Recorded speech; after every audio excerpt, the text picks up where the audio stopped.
Thank you, 3. Thanks. Oh, okay. So, how'd your major surgical procedure go with your skin tag? That's an interesting story. I bet. You know, I was able to raise that $500 just by cashing in my Mountain Dew bottles from the week before. But I got to the mall parking lot. The doctor shows up in the van. You know, I got to thinking, something's not quite right. What might have given you that idea? Well, just my gut. So, naturally, I pay him the $500 cash up front. And he tells me he has to go to some hardware store to buy some tools for the procedure. So he drives away, and I never see him again. But he'd be right back. He never returned. That is shocking. And now I'm out $500. Still have that nasty little skin tag. Nasty? Pesky, maybe. I don't know that I'd call it nasty. Well, you know, I was just... Yeah. Hey, did I ever tell you about my birth defect? Well, which one? Really? My pectus excavatum. Oh, that one. Yeah, it's a dent in my chest. Yeah. 1 in every, I don't know, 4 million people get it. Oddly enough, my very best friend back in Ohio, Larry, he has it too. Huh. Yeah, Larry. Yeah, my doctor told me mine was moderate to severe. Back when I first learned about the way to fix it, it involved like removing ribs, like just ripping them off and then ripping the remainder ones, some like just breaking them off the sternum, then weaving these little wires through. It was a quite painful procedure, and the success rate at the time was not very high, so naturally I passed on it. And that's why I took up distance running, to keep my lungs as big and healthy as at all possible, because the deformation of the chest cavity has actually kept my lungs from growing to their full potential. Growing up, I never even took my t-shirt off, like at the pool. And to this day, I'm rarely seen without a shirt.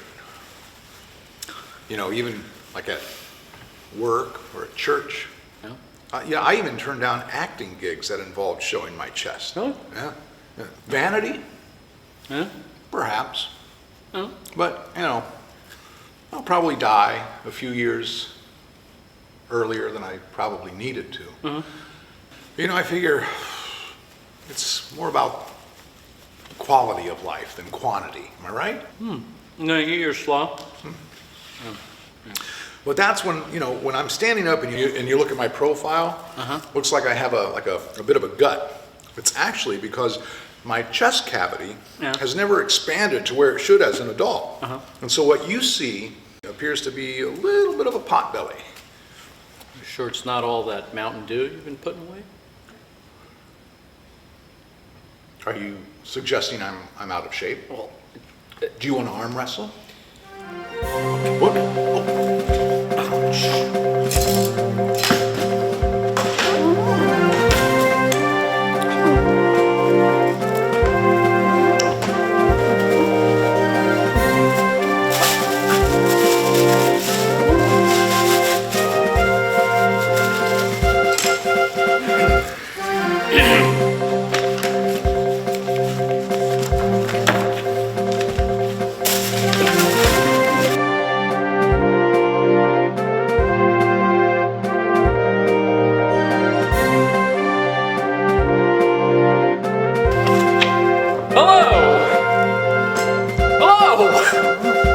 And welcome.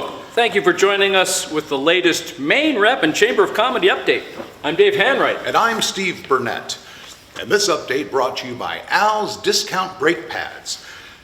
Al's Discount Brake Pads. Because when it comes to the safety and security of your family and loved ones, you want to pay as little as you can.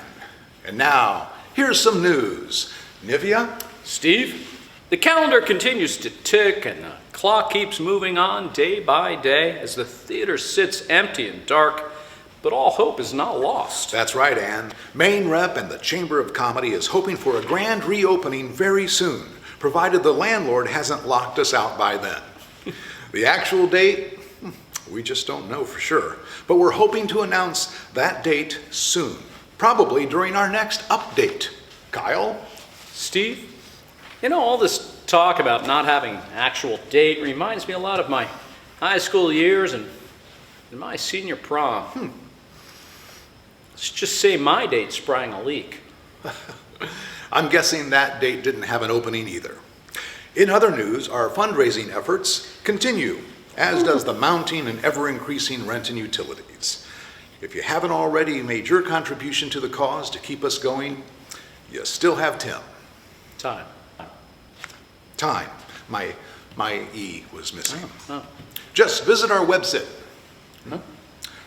Again with the E. Just visit our website at mainrep.com and you'll find two options on how you can participate. Ricky? Steve. Well, since we've been closed back in mid-March, we've received quite a few cards and letters. And here to read some of those cards and letters is our very own Mr. Zippy. Zip? Steve, we have a few letters here. Oh. Here's one of the letters. Oh. There's another letter. This one's from Topsham. Oh. And here's from one of our friends down in Kenneport Bunk. Oh. Well, how about cards? Well, there was a fourth one. It's missing. Let's look at the cards, shall we? Some cards. That's great. Here's one. Oh, look at that. Larry Bird when he was in the Olympics. Here's another card. Oh, a King of Hearts. And a third card. Mike Schmidt when he was with the Phillies. That's great. Thank you, Stacy. It's time for Irony Corner. In the little town of Booger Hollow, Arkansas, lives a man with the actual first name of, you guessed it, COVID. After spending the first several months in hiding, he finally came up from the basement of his mom's double-wide and met with reporters. Let's take a look. Oh, it's been tough, I tell you that. But it runs in our family.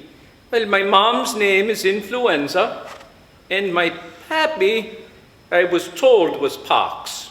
Or could it have been polio, or maybe rickets. Rickets stuck around the longest.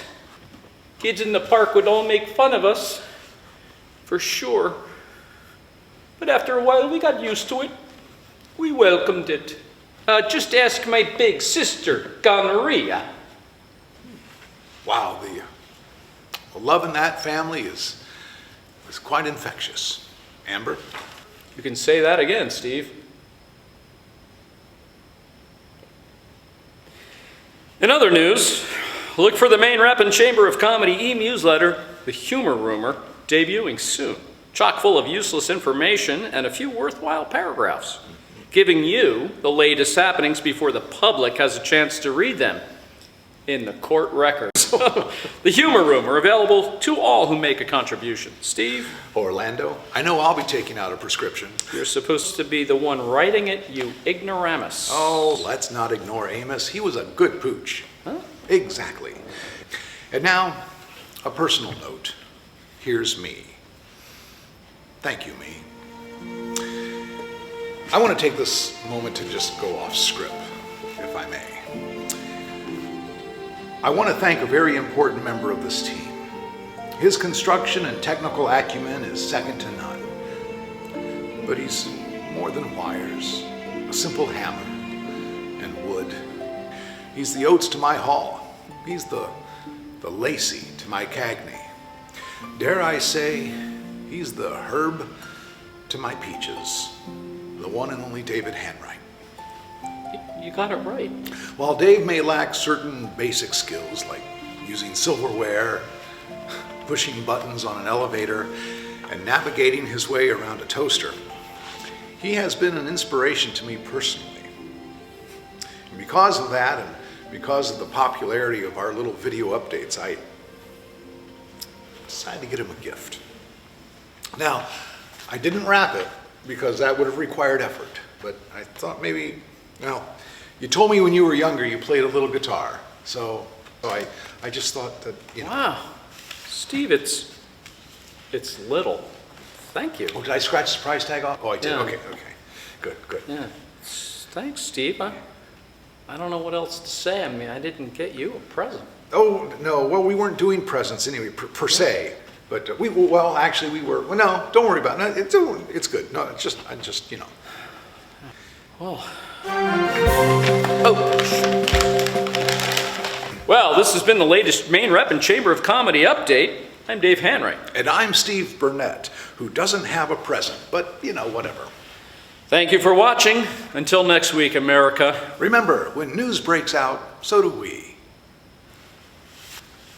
Geez, I really feel bad I didn't get you anything. Oh, don't, please. I can't expect you to think outside the Dave box.